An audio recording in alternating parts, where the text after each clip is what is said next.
வக்பு மசோதாவுக்கு எதிராக தமிழக வெற்றிக் கழகத்தினர் போராட்டத்தில் ஈடுபட்டு வருகின்றனர். இது பற்றிய விவரங்களை செய்தியாளர் மணிகண்டன் வழங்க கேட்கலாம். மணிகண்டன் வணக்கம். தாவேகாவின் போராட்டம் தொடர்பான கள விவரங்களை பதிவு பண்ணலாம். மணிகண்டன் வணக்கம். தமிழக வெற்றிக் கழகம் சார்பில் நேற்றைய தினம் மக்களவையிலும் இன்று அதிகாலையில மாநிலங்களவிலும் நிறைவேற்றப்பட்டிருக்கக்கூடிய இந்த வக்பு திருத்த சட்ட மசோதாவை திரும்ப பெற வலியுறுத்தி தமிழ்நாடு முழுவதும் மாவட்ட செயலாளர்கள் சார்பில் மாவட்ட தலைநகரங்களிலும் அதே போல அவர்களது மாவட்டத்திற்குட்பட்ட பகுதிகளிலும் இஸ்லாமியர்களை ஒன்று திரட்டி அந்த திருத்த சட்ட மசோதாவை திரும்ப பெற வலியுறுத்தி போராட்டம் நடத்தப்பட வேண்டும் என அறிவுறுத்தப்பட்டிருந்தது.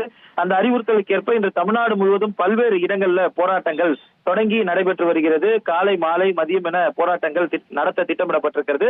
சென்னையில 6க்கும் மேற்பட்ட இடங்கள்ல போராட்டம் நடத்த காவல்துறை அனுமதி வழங்கியிருக்கிறது. சில இடங்கள்ல அனுமதியை மீறியும் போராட்டம் நடத்தப்படுவதற்கான திட்டங்கள் இருக்கிறது. பட்டினப்பாக்கம் பேருந்து நிலையம் அருகே நடைபெறக்கூடிய போராட்டத்திற்கு காவல்துறை அனுமதி மறுத்திருக்கிறது. இருந்தபோதும் அங்கு போராட்டம் நடத்துவதற்காக தாவேகாவினர் குவிந்து வருகின்றனர்.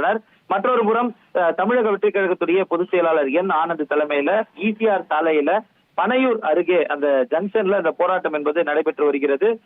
கட்சியுடைய பொதுச் செயலாளர் என் ஆனந்த் திரும்ப பெறு என்ற கண்டன கோஷங்களை வலியுறுத்தி அவர் கோஷத்தை சொல்ல கட்சியினரும் இஸ்லாமியர்களும் சேர்ந்து அந்த கண்டன கோஷங்களை முன்மொழிக்கூடிய போராட்டத்தை நேரலை காட்சிகள்ல நாம் பார்த்து கொண்டிருக்கிறோம். தொடர்ந்து இந்த பனையூர் பகுதியில மட்டும் 300க்கும் மேற்பட்ட தமிழக வெற்றிக் கழக நிர்வாகிகள், தொண்டர்கள், அது மட்டுமல்லாமல் இஸ்லாமியர்கள், பொதுமக்கள் என இந்த போராட்டத்துல கலந்து கொண்டிருக்கின்றனர்.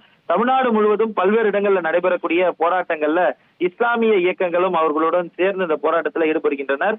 ஏற்கனவே தமிழக வெற்றிக் கழகத்துடன் தோழமையாக இருக்கக்கூடிய தமிழ்நாடு முஸ்லீம் லீக் அமைப்பினரும் இந்த போராட்டத்துல இணைந்து கொண்டிருக்கின்றனர். சென்னையில நடைபெறக்கூடிய போராட்டங்கள்ல அவர்களும் அவர்களது நிர்வாகிகளும் பங்கெடுத்து இந்த வக்பு வாரிய திருத்த சட்ட மசோதாவை கண்டித்து நடைபெறக்கூடிய போராட்டத்துல ஆதரவு தெரிவித்து கண்டன கோஷங்களை எழுப்பி வருகின்றனர். சென்னையில மட்டும் சுமார் 6க்கும் மேற்பட்ட இடங்கள்ல நடைபெறக்கூடிய போராட்டம் தற்போது பனையூர்ல இருக்கக்கூடிய அந்த ஜங்ஷன் பகுதியில பொதுச் செயலாளர் ஆனந்த் தலைமையில தொடங்கப்பட்டிருக்கிறது. அந்த ஆர்ப்பாட்டம் தொடர்ந்து நடைபெற்று வருகிறது. இதே போல தமிழ்நாடு முழுவதும் பல்வேறு இடங்கள்ல இந்த போராட்டம் என்பது நடைபெற்று வருகிறது.